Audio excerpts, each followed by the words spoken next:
Bem-vindos ao Mercado Eds Studio, diretamente do terraço de Cannes Lion 2025.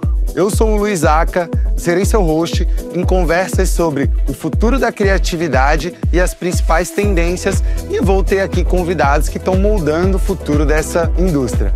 Eu tô com a Marisa Casassa, Head de Marketing de Feminino e Adulto da Kimberly-Clark Brasil. Marisa, seja bem-vinda. Obrigada, Zaca. Eu estou muito feliz com o convite, muito obrigada e muito bom dia para todo mundo do Mercado Eds que está nos ouvindo. Show, estou super empolgado para o nosso papo. E para a gente começar, eu queria ouvir como você mede sucesso da criatividade e se puder trazer bastidores da campanha da história de Leia Campos, que foi premiada em Cannes, né, em 2023, seria incrível, acho que nossa audiência iria adorar. Perfeito. Acho que o sucesso da criatividade é medido com impacto.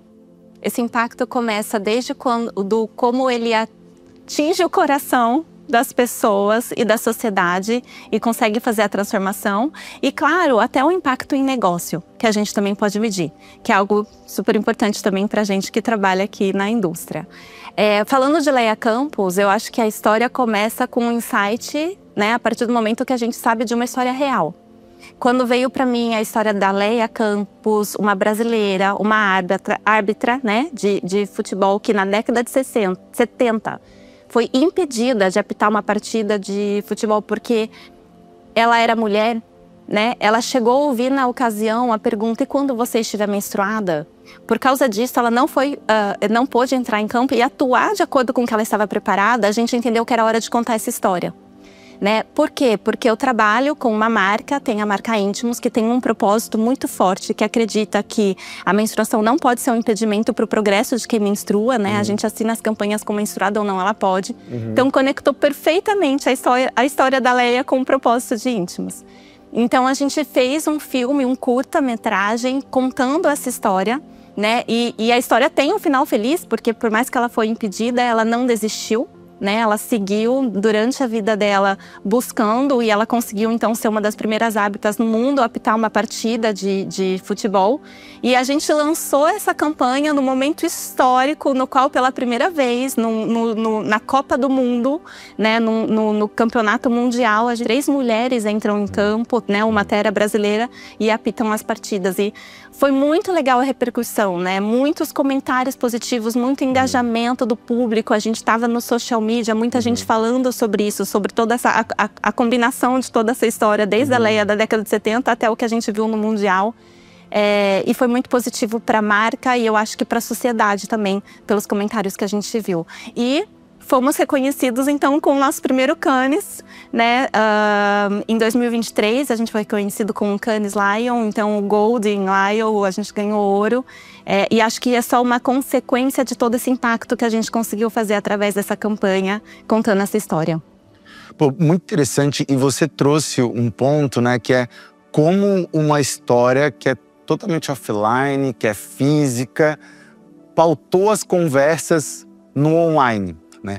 E a partir disso, eu queria entender como é que você observa os dados e o social listening para planejar as campanhas, principalmente a parte criativa delas.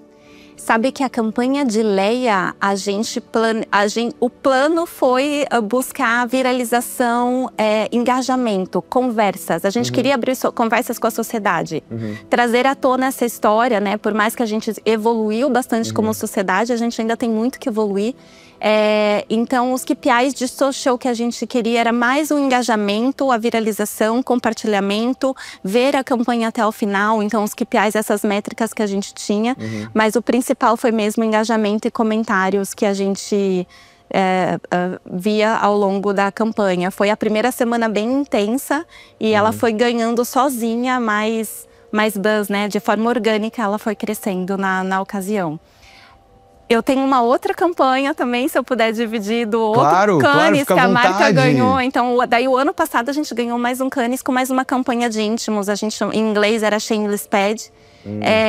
que também saiu de um insight, né, de uma pesquisa, quando a gente viu que 1 em cada 2 meninas deixam de praticar esporte por causa da menstruação. Quando a gente foi olhar mais esses dados, esses estudos, a descoberta não é que elas deixam de praticar esporte porque elas estão desconfortáveis, com cólica ou se sentindo mal. É por vergonha. Então tem as meninas, de modo geral, abandonam e acabam abandonando para sempre por causa disso. Então a marca entrou. Foi a primeira marca que pela primeira vez patrocinou uma jogadora entrando em quadra menstruada. Então a primeira partida foi um jogo de vôlei, no qual a gente pagou a jogadora Naemi para entrar com uma camiseta diferente, né? E enquanto ela jogava, a narração, né, do jogo explicava, olha, ela está com uma camiseta diferente porque ela está menstruada, né? E aqui também teve a questão de engajamento, mas a ideia era mostrar que por vergonha, não deixe de fazer o que você quer, de fazer o que você sonha, né? E daí trazer a sociedade também para olhar e abrir conversa sobre isso. No caso da repercussão, por mais que a gente tem todos os KPIs de social também que você mede, e aqui teve também a parte de TV, porque os jogos foram televisionados, não foi só o jogo de vôlei, então muitos outros jogos a gente entrou patrocinando, tinha jogo de futebol feminino que elas colocavam uma faixa, né? 1 a cada 2 meninas abandonam os esportes por causa da menstruação. Imagine se nós tivéssemos desistido. E para mim, o que eu mais gostei de ver foram comentários sobre um professor comentando: adorei essa campanha, vou dividir isso com as minhas alunas. Ou um pai falando: quero falar sobre isso com a minha filha.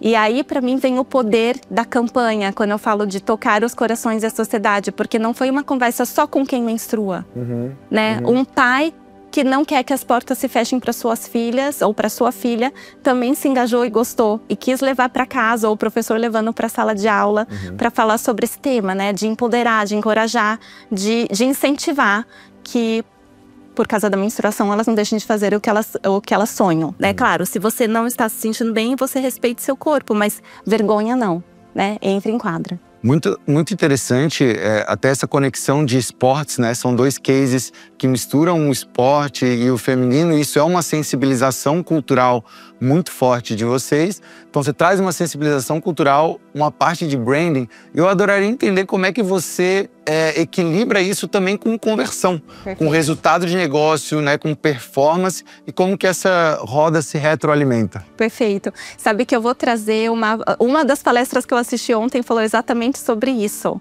né? Sobre a combinação do brand equity e a performance, né? E era exatamente o ponto de que as coisas não é um e outro, ou outro, são os 2 juntos, né? Marcas fortes tendem a performar mais, elas chegam a performar até 2,8 vezes mais. Então, construir marca era importante, e claro que isso tem que estar atrelado com a performance dela e o impacto no seu negócio. Né? Então, toda essa combinação tem que ser feita diante do seu target, onde ele está, das conversas que você quer abrir. E o objetivo da campanha. Hoje em dia, também a gente está falando muito, né? A gente sempre falou de funil. Não tem mais o funil exatamente como era antes. Então, você pode ir direto do awareness para conversão, né? E aí tem toda a inovação, que a gente também, acho que é outro tema que eu tenho ouvido muito falar aqui, sobre como a gente está inovando muito a forma de comunicar e de performar e de trabalhar canais para isso. Então, acho que é o segredo até de uso de algoritmos, muitas vezes, para contribuir com essa questão do engajamento e a conversão da marca em venda. Né? Até agora a gente falando também do e-com, presente em tudo, né? Do awareness, você conecta direto com ele para fazer essa conversão. Em ambientes que são totalmente orientados por dados, e a gente vive um mundo muito orientado por dados, né? Mesmo aqui num festival que a gente fala de criatividade, eu também assisti algumas palestras que falavam, pô, data is everything. E aí o que eu queria ouvir de você é o que torna uma ideia verdadeiramente criativa em um mundo orientado por dados? Olha, eu acho que é um tema que a gente tem discutindo muito, e não só nas palestras. É o meu segundo dia, nosso segundo dia aqui, né? Mas parece que ontem já senti que foi muito falado sobre isso. Ainda mais quando a gente fala de dados, a gente traz o IA para conversa. a gente traz essa forma de criar diferente, né? O IA traz todos os dados e as informações, ele pode te ajudar a fazer desde a questão de buzz, do que está sendo falado no social, os principais palavras e conversas, valorizar isso em números para você, para entender percentualmente onde você deve atuar, com que tema você tem que falar, para criar uma big idea. E até, quem sabe, ele pode criar a comunicação, porém, o que está muito claro precisa de um coração, antes de mais nada. Né? Um corpo no qual tem um coração que bate, que vai fazer um briefing, que vai fazer um pedido, que vai desdobrar uma ideia e passar para que seja qualquer tecnologia, montar algo e criar para você. Né? E eu acho que nesse mundo de que agora de buzz, né? A gente tem também uma dificuldade de como fazer realmente uma campanha icônica, uma campanha aparecer no meio de tanta informação que a gente tem. E o segredo, também vou trazer de outra palestra que eu vi, é a gente parar de falar só do brand campaign e mover para o creative platform. Então a gente sai de só criar uma campanha pontual e a gente precisa da consistência de um propósito, né? De uma marca com propósito que queira tocar a sociedade, criar essa plataforma criativa que de forma consistente ao longo do tempo consiga sempre estar presente e atuando, mesmo falando de forma diferente sobre o mesmo propósito, conectada com os números e os dados e as tendências que toda tecnologia pode nos entregar. Né? Então, conforme a gente entenda que o número traga que tem uma nova tendência, uma nova fala, outras palavras ou um outro perfil de compra, você tem que ir se adaptando a isso, mas mantendo a consistência da sua plataforma, da sua conexão que você quer, da sua marca, do seu negócio, que seja com essa sociedade, com esse target com quem você está falando. Acho que se fala muito sobre a hiperpersonalização, né? E muitas vezes as marcas esquecem essa consistência que ela tem que ter na mensagem. É isso. E essa consistência, ela é única, ela não necessariamente ela é hiperpersonalizada, né? Ela é a mensagem da marca, o porquê a marca existe. Mas, ao mesmo tempo, os dados, né, o que você trouxe de retroalimentar para hiperpersonalizar e utilizando tecnologia é super importante, né? Quando a gente olha, por exemplo, o próprio mercado Ads, né? Que hoje tem as Connected TVs, você tem uma plataforma que tem vídeo, né? Tem os clipes, você tem uma plataforma de intenção de compra muito forte, né? Que é o próprio e-commerce. E aí o que eu gostaria de ouvir de você é quando você planeja uma campanha olhando, independente se a abstração funil existe ou não existe mais, né? Exato. Olhando do topo da mensagem de marca até, né, a conversão, como é que você olha para a hiperpersonalização e o uso de tecnologias nesse meio do caminho, num planejamento de campanhas? A hiperpersonalização, eu acho que é uma busca que a gente tem, mas que ao mesmo tempo, acho que a gente tem que ter um cuidado com ela, que talvez não seja o segredo de tudo. Porque no fim, a gente também tem o consumidor, de forma geral, entrando em grupos de tendência e buscando uma coletividade muitas vezes. E aí que você tem que entender, dependendo da mensagem que você tem, da marca ou do que você está vendendo, o quanto vai te dar credibilidade de ter aceitação no grupo ou aquilo tá presente dentro do contexto que ele gostaria de estar ou algo exclusivo falando para ele. Eu acho que a tecnologia vai nos ajudar a fazer sim essa personalização cada vez mais, mas é claro que a gente busca isso trabalhando os canais, os temas, as regiões, regionalizações. Vamos falar de Brasil, por exemplo, super importante realmente você estar conectado com pessoas que estão dentro daquela região, falar com aquela pessoa na linguagem que ela costuma usar, trazendo exemplos no qual faz parte do dia dela e da cultura na qual ela vive. E se a gente falar de saúde feminina, então, né? Totalmente. Uma mulher, né, que mora no Nordeste do Brasil, uma que mora no Sul, uma que mora no interior, ela tem hábitos diferentes. Com né? certeza. Ou, vou dar um exemplo. A gente falou, não, vamos fazer uma ação de carnaval. Carnaval é Brasil, mas ele é diferente em diferentes regiões. Agora a gente tem a nossa ação de São João. Né? Então tem o São João em Caruaru, tem o São João em Campina Grande. Então assim, não tem como você não personalizar e adaptar e buscar. Só que para isso eu preciso dessa consumidora. Na verdade, ela me ajuda a criar. Então, cada vez mais, quando a gente fala também de trazer influenciadores, por exemplo, o consumidor, é a escuta empática. A gente tem que entender o que realmente ela está falando, como ela está falando, e muitas vezes é ela que traz o insight ou ela que traz a forma de falar para a gente entrar nessa conversa, né? Então, a gente co-constrói. Acho que para conseguir essa personalização não tem como não ouvir e trazer até as próprias frases de como a consumidora fala para a nossa comunicação. Esse ponto da cocriação, seja com creators, influenciadores, consumidores, é super importante, né? E eu acho que isso parte da cultura de marcas, e eu queria também que você me confirme isso, se você também olha assim, né, na cultura organizacional e também na liderança, no líder de marketing, né? Eu gostaria de ouvir um pouco da visão de uma pessoa, né, que lidera hoje uma equipe, que pensa campanhas junto com a equipe, junto com stakeholders, né? O que você acredita que o líder deve levar em consideração para extrair a melhor criatividade e o resultado também, né, de cada ação? Eu realmente acredito que é escutar o consumidor. E parece fácil, mas não é. Muitas vezes, mesmo a gente, vou me colocar liderando um time de marketing ou pegando o meu próprio time, nós somos seres humanos também que temos vontades e opiniões. Há um grande risco de, às vezes, a gente tomar uma decisão pensando no que a gente acredita ou o que a gente gosta. E daí tem que ter muita humildade e coragem também, muitas vezes, para falar, não, por mais que eu prefiro um exemplo simples, eu prefiro essa arte dessa forma. Mas toda pesquisa, toda conversa trouxe para um outro roteiro. Então é conseguir realmente capturar e entender que a gente está criando algo da forma que o consumidor está esperando. Eu acho que esse é o grande desafio, né? Ao mesmo tempo, você também não vai seguir com algo que seu coração não gosta de jeito nenhum. Né? Então eu acho que parece simples, mas eu acho que no processo do dia a dia realmente envolve coragem, né, e empatia, para você conseguir tomar a decisão de iniciar o start point e começar por algo que realmente o seu consumidor está te dizendo e como você ajusta aquilo de forma que o seu coração bata falando, é isso mesmo, né? Eu também estou emocionada com isso que eu estou entregando. Tem algum exemplo que você possa compartilhar de como vocês fizeram, e seja numa campanha específica, ou seja até no dia a dia para o lançamento de um produto, por exemplo? Claro.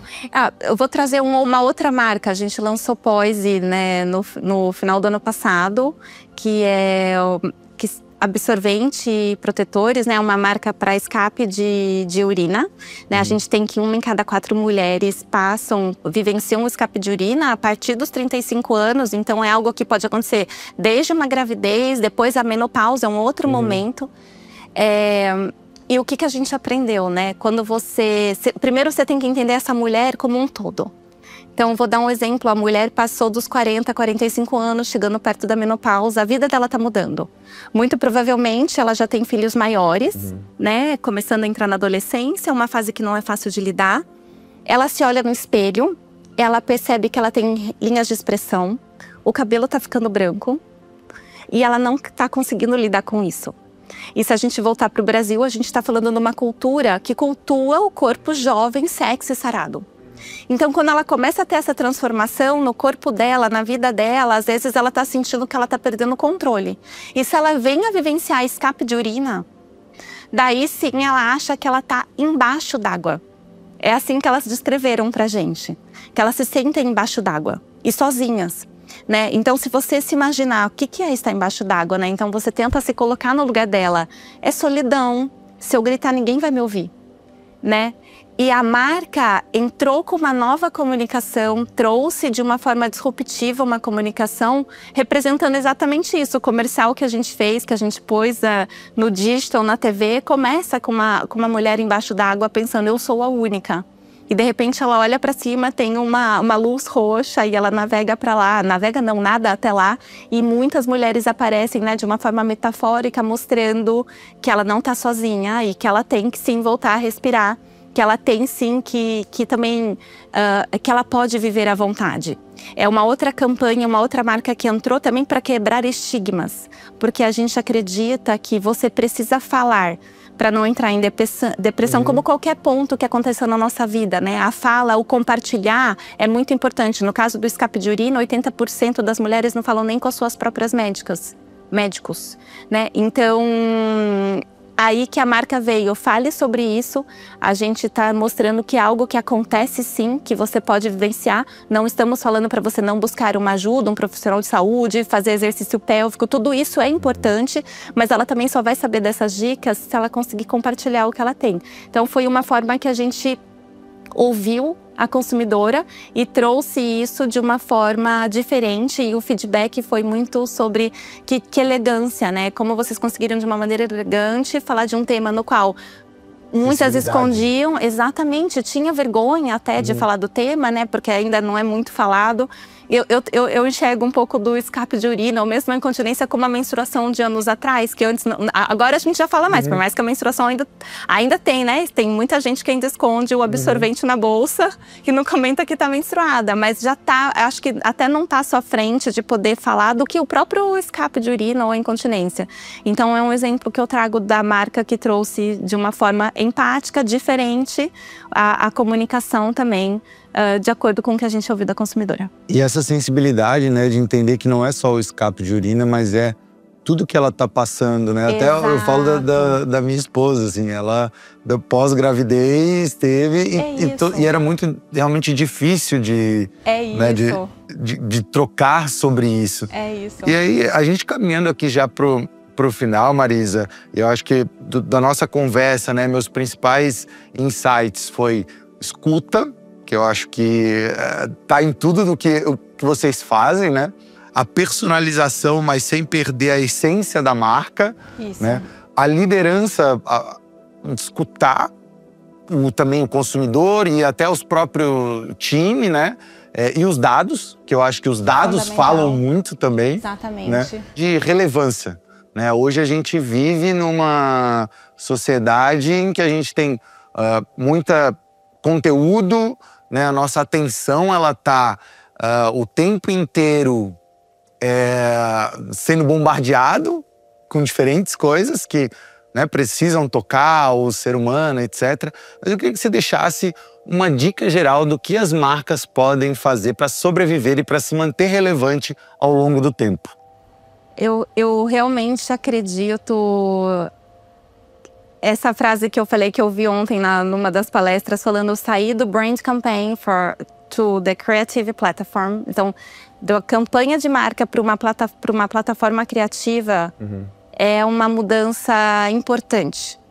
Para você não estar só pensando pontualmente na sua campanha, na sua marca, mas sim como você se coloca dentro desse espaço, como você diz, de muita comunicação, de buzz, de muita informação. E muitas vezes também entender que você vai ter algo que vai chamar atenção hoje, amanhã já vão esquecer.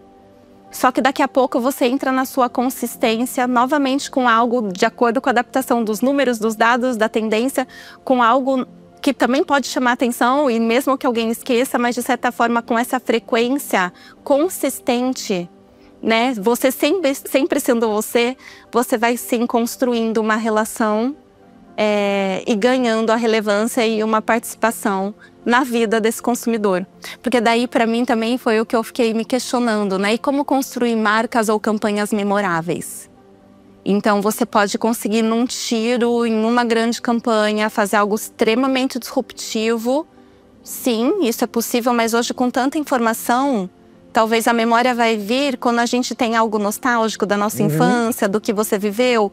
A nostalgia vem por causa de muito tempo de um período da sua vida, não só de um dia, muitas vezes.